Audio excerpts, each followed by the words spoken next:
When one contemplates the legacy of Sears, a flood of memories and impressions may surface.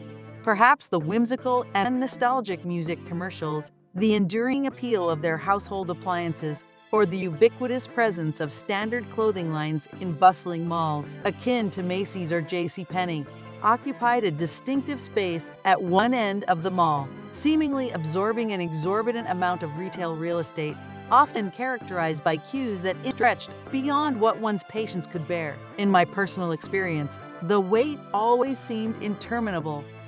The prevailing narrative surrounding the decline of Sears might suggest a familiar pattern observed in the demise of other mall-based retailers.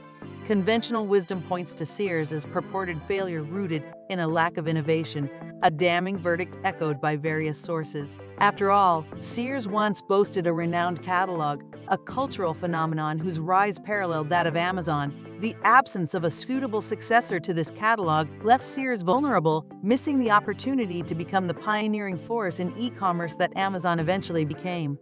However, it is crucial to recognize that this narrative, while not entirely unfounded, remains an incomplete depiction of Sears' downfall. The account overlooks the avarice of the former CEO, whose cost-cutting measures and egregious mismanagement led the company to sue him for allegedly stripping it of $2 billion in assets. The very fact that a company would take legal action against its own CEO underscores the magnitude of the failure, marking an extraordinary and regrettable chapter in corporate history. To delve into the historical context, Sears, founded by Dr. Sears in 1886 as a watch company, underwent a transformative journey.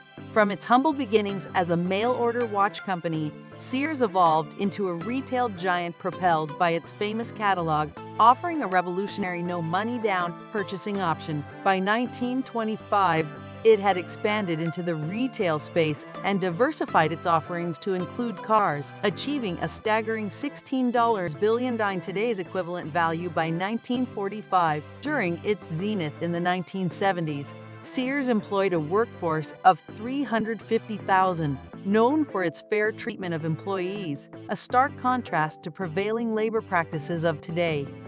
Notably, Sears incorporated unique elements such as granting store managers autonomy to select stock based on local preferences. However, this autonomy diminished when Sears became a mall anchor, a shift that foreshadowed a series of missteps, including an ill-fated foray into apparel without a solid foundation in that market. The decline gained momentum, culminating in the loss of its retail supremacy to Walmart. Enter Eddie Lambert, a seemingly promising savior. Lambert, with an impressive resume, orchestrated the merger of Kmart and Sears, envisioning a renaissance for the struggling retail giant. Despite a brief resurgence, Sears spiraled into a precipitous decline post-2006, exacerbated by Lambert's speculative and hands-off approach, dividing the company into competing divisions and neglecting cohesive management. Lambert's leadership style triggered internal discord, a far cry from the harmonious culture that once defined Sears.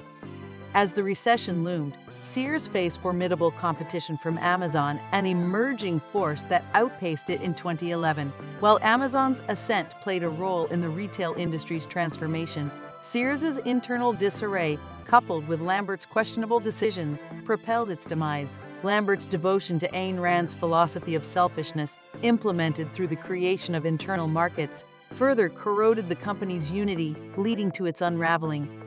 The fallout from Lambert's tenure extended beyond organizational dysfunction. Sears, once an economic powerhouse, found itself eclipsed by Amazon's relentless growth. Lambert's questionable financial maneuvers, profiting from the company's decline, raised ethical concerns and ultimately resulted in a lawsuit. The legal proceedings, although concluding with a settlement, did little to resurrect Sears from its dilapidated. In conclusion, represents a cautionary tale, transcending a mere corporate failure. It reflects the broader challenges faced by traditional retailers in an era dominated by e-commerce and corporate giants like Amazon. The narrative encompasses not only the erosion of innovation, but also the damaging impact of a misguided CEO's actions, serving as a stark reminder of the consequences when leadership prioritizes personal gain over corporate well-being.